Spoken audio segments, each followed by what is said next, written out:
नमस्कार दोस्तों, मैं जयलक्ष्मी संस्कार स्कूल से। जैसा कि आप जानते हैं, हम आपके लिए डालाते हैं डेली न्यूज़ और अपडेट्स। तो चलिए शुरू करते हैं आज की वीडियो।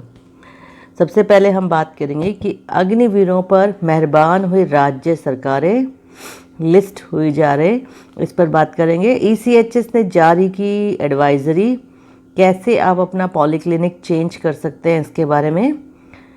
8 CPC पर सटीक कैलकुलेशन, DA 61%, नेट पे 45 रुपये हो जाएगी, इस पर अपडेट है। सेना के अफसर पर दहेज मामले में सुप्रीम कोर्ट का फैसला आया है। रक्षा मंत्री ने CDS को तीनों सेनाओं के लिए नॉमिनेट किया है और कुछ नए पावर दिए, इन पर भी बात करेंगे। अग्निवीर पर सेना ने छुपाई बड़ी बात, अब आई है सामने। और एक्स सर्विसमैन की नई भर्ती निकली हुई है, इस पर भी हम बात करेंगे। तो सबसे पहले शुरू करते हैं हम पहली खबर से कि अग्निवीरों पर राज्य सरकारें मेहरबान हुई हैं। कौन कौन से स्टेट में उनको फ़ायदा मिलेगा कि, तो इस पर हम बात करते हैं। केंद्र सरकार की अग्निपथ योजना के तहत 4 साल की अवधि के लिए भारतीय सेना में भर्ती हुए अग्निवीरों का पहला बैच 2026 में रिटायर होगा। इनमें से 25% को ही नियमित सेवा में शामिल किया जाएगा, बाकी 75% को बाहर कर दिया जाएगा। केंद्र सरकार के अर्धसैनिक बलों की भर्तियों में पूर्व अग्निवीरों को जो आयु सीमा और फिजिकल टेस्ट में छूट दी जाएगी। साथ ही भर्तियों के लिए इन्हें 10% जो है इनको आरक्षण भी दिया जाएगा।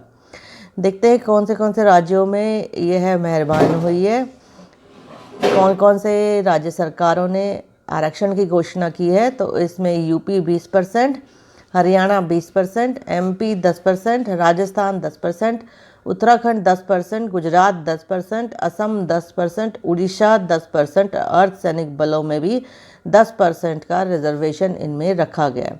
तो ये रिजर्वेशन अभी तक दिया गया है जो अग्निवीरों का पहला बैच रिटायर होगा उनके लिए। दूसरी हम अपडेट की बात करते हैं, वह है ऑनलाइन प्रक्रिया जिससे आप पेरेंट्स का पॉलीक्लिनिक स्टेशन बदल सकते हैं।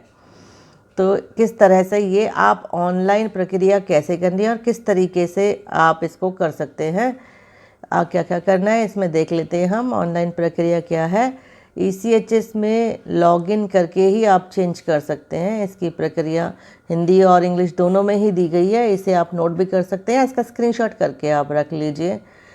तो इसमें आप देख लीजिए, when primary beneficiary login at ECHS web portal. तो primary beneficiary will login, website पर लॉगिन करेंगे और फिर आप चेंज कर सकते हैं। और वहाँ से आप मोर ऑप्शन का टैब लेंगे और वहाँ से चेंज पेरेंट पॉलीक्लिनिक करके आप चेंज कर सकते हैं। तो ये एडवाइजरी आपको जारी हुई है, आप मोबाइल ऐप के माध्यम से भी जो है यह पॉलीक्लिनिक चेंज कर सकते हैं। तो 8th पे कमीशन पर अगली बात करते हैं। कई लोग कह रहे थे कि 61% जो है DA नहीं हो पाएगा, लेकिन 1 जनवरी 2026 जब तक लागू होगा उस समय लागू होगा और फिटमेंट फैक्टर 1.92 हो जाएगा। बेसिक सैलरी 34,560 रुपये हो जाएगी, जो 18,000 रुपये बढ़ जाएगी। HRA आपका 9,331 रुपये, TA 1,350 रुपये हो जाएगा। कैसे बनेगी नेट सैलरी, इस पर हम बात करते हैं। अभी आपको 1 जनवरी 2025 से आपको 55% DA आपको मिल रहा है। इसके बाद जुलाई की अगर हम बात कर लें, एक बार DA मिल जाएगा आपको। 3% की बढ़ोतरी का अनुमान है, जो कि हो जाएगी 3% बढ़ोतरी, तो 58% हो जाएगा। और उसके बाद जुलाई से 1 जनवरी तक जो DA मिलेगा उसका भी हम 3% का अनुमान लगाया गया है। इस हिसाब से आपका DA 8th पे कमीशन 1 जनवरी 2026 को जब लगेगा उस वक्त 61% हो जाएगा। और जो फिटमेंट फैक्टर जो कहा गया है वह 1.92 कहा गया है। कैसे मिलेगा इसके बात करते हैं कि DA 61% हो जाएगा और बेसिक आपकी जो है और DA मर्ज कर दिया जाएगा, तो फिटमेंट फैक्टर 1.6 ऐसे बन जाएगा। उसके बाद सरकार कुछ बढ़ोतरी करेगी, अगर इसमें 34% की भी 30% की बढ़ोतरी करती है तो 1.92 का फिटमेंट फैक्टर निकल के आएगा। तो इस हिसाब से फिटमेंट फैक्टर का ये जो अनुमान है कि 1.92 का फिटमेंट फैक्टर हो सकता है।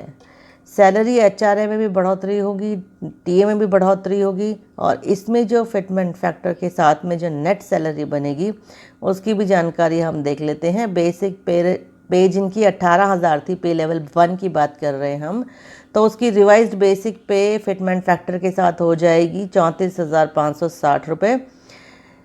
एचआरए डीए तो ज़ीरो रहेगा आपका, और एचआरए रेंट अलाउंस 9,331 रुपये और टीए 1,350 रुपये अगर हम जोड़ते